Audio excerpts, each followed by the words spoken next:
इसमें जानेंगे कि what are the responsibilities of good citizen. Responsibilities means जिम्मेदारियां। क्या? जिम्मेदारियां। तो सबसे पहले हम जानेंगे कि अच्छे नागरिक की क्या क्या जिम्मेदारियां होती हैं। You can see first one is follow the rules. जो सबसे पहली बात है कि हमें क्या करना चाहिए, जो सारे रूल्स होते हैं, जो सारे लॉज होते हैं, उनको हमें फॉलो करना चाहिए। Second one is respect others. अगर हम दूसरों का सम्मान करेंगे तभी तो हम अच्छे नागरिक कहे जाएंगे। दूसरों का सम्मान हम कैसे कर सकते हैं? Treat people with kindness. हमें सभी लोगों को किस भाव से ट्रीट करना चाहिए? दयालुता के भाव से ट्रीट करना चाहिए। इस चैप्टर में भी आप जानेंगे, एक टर्म इसमें आएगा, जब इसकी स्टोरी को आप पढ़ेंगे तो इसमें जानेंगे कि इसमें भी क्या किया है, काइंडनेस का भाव दिया गया है। थर्ड वन इज पे टैक्स ऑनेस्टली। हमें क्या करना है, जो भी गवर्नमेंट के टैक्सेस हैं उनको हमें ऑनेस्टली पे करना है। Vote wisely. जो भी हमें अधिकार है, वोट देने का अधिकार है, तो उस वोट को हमें बुद्धिमत्ता के साथ देना चाहिए। हमें एक अच्छे नागरिक को ही अपने ऊपर चुनना चाहिए। Fifth one is protect the environment. जो हमारा वातावरण है ये हम सबकी जिम्मेदारी है। अच्छा नागरिक वही है जो अपने वातावरण को क्या करता है, प्रोटेक्ट करता है। अगर हम अपने आसपास के एनवायरमेंट को, सब जगह के एनवायरमेंट को अच्छा रखेंगे तभी हम स्वस्थ रह पाएंगे। Sixth one is help others. हमेशा हमें दूसरों की हेल्प के लिए क्या रहना है, तैयार रहना है। कभी दिमाग में ये नहीं सोचना कि हमें आगे बढ़ के इसकी हेल्प करनी चाहिए कि नहीं।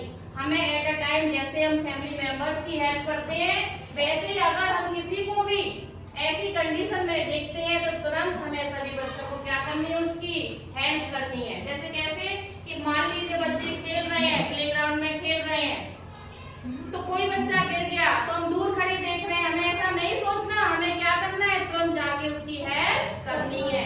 यहाँ पे सब अपने कौन है, भाई बहन है। आप एक ही गाँव के बच्चे हो तो सभी आपस में कौन है, भाई बहन। गाँव की बात अलग है, कहीं भी अगर आप किसी की हेल्प कर सकते हैं तो आपको सोचना नहीं है, तुरंत उसकी हेल्प करनी है।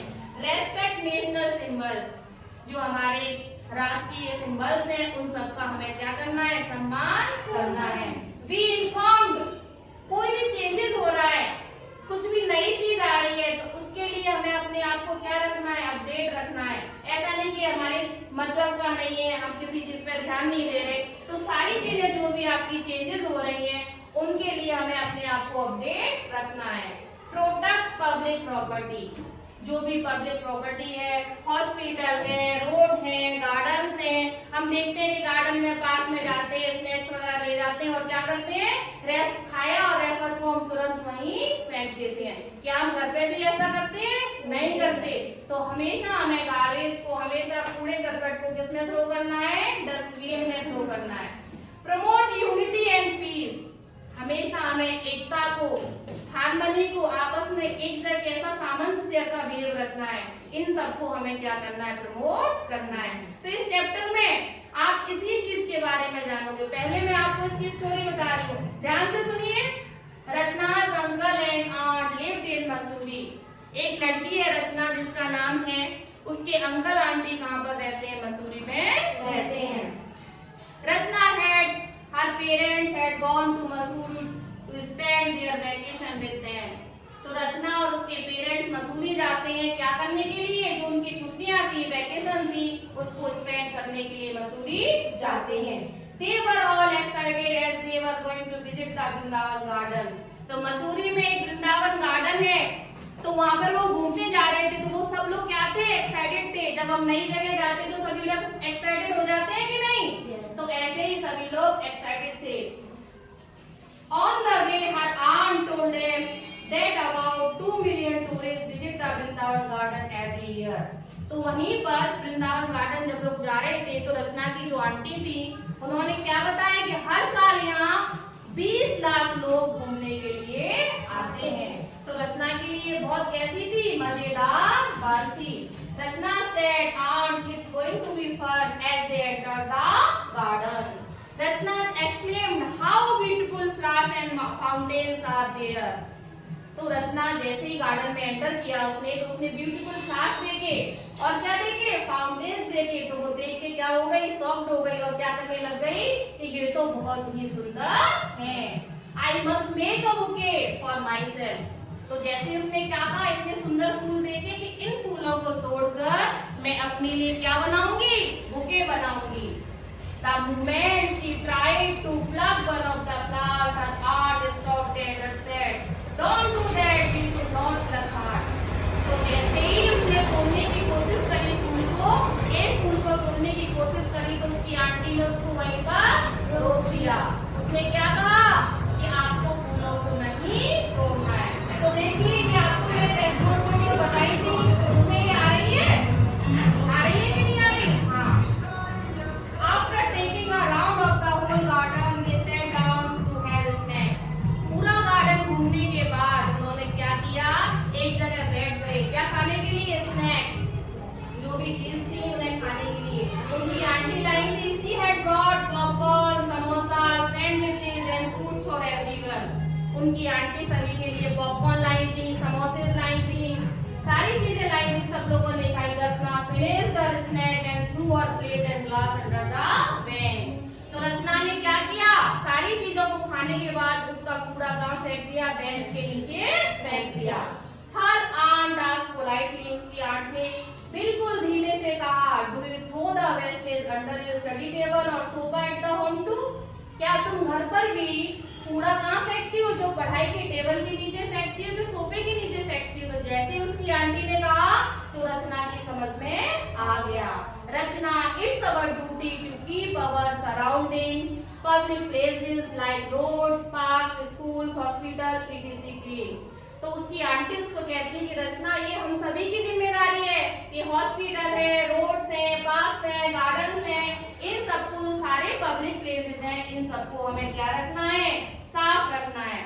रचना quickly understood and collected the wastage and threw them into a dustbin. तो रचना ने क्या करा, जल्दी से कूड़े को इकट्ठा किया और उसको किसमें थ्रो कर दिया, डस्टबिन में थ्रो कर दिया। After having the snakes, they moved forward the musical fountains where they enjoyed the light and sound show.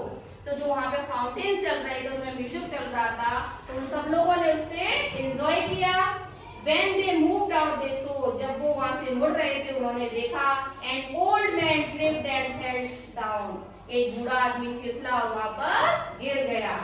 Her aunt ran and had the old man, while the others were still thinking what could be done. The old man thanked her for her act of kindness. तो जैसे ही उसने देखा तो रचना की aunt ने तुरंत जाके उसकी क्या करी, हेल्प करी। बाकी लोग तो देख ही रहे थे, सोच ही रहे थे कि हमें क्या करना चाहिए। तो ओल्ड मैन ने दयालुता के भाव से रचना की आंट को क्या बोला, थैंक यू बोला। On her way back Rachna asked her aunt, did you know the old man? तो जैसे ही वो लोग घर वापस आए, रचना ने अपनी आंटी से क्वेश्चन किया, क्या आप उस ओल्ड मैन को जानती थी, whom you had, जिसकी आपने मदद की थी? Her aunt replied, no Rachna, I don't know, मैं उसको नहीं जानती थी। I had him because he was in trouble, मैंने उसकी सहायता किसलिए की, क्योंकि उस समय वो किसमें था, परेशानी में था। We must always help people who are in trouble, हमें हमेशा जो भी लोग किसमें होते हैं, परेशानी में होते हैं, उनकी हमेशा हमें क्या करनी चाहिए, हेल्प करनी चाहिए। We should take care of the people around us, जो भी हम लोगों के आसपास लोग रहते हैं, हमेशा हमें उनकी क्या करनी चाहिए, केयर करनी चाहिए। Just we take care of the members of our family, जिस तरह हम अपने परिवार के लोगों की सहायता करते हैं, उसी तरह अपने सराउंडिंग्स में जो भी लोग रहते हैं उनकी भी हमें क्या करनी चाहिए, केयर करनी चाहिए। In this way we can become good and responsible citizen. इन सारे कामों को हम करेंगे तो हम देश के लिए एक अच्छे नागरिक बन जाएंगे। Thank you.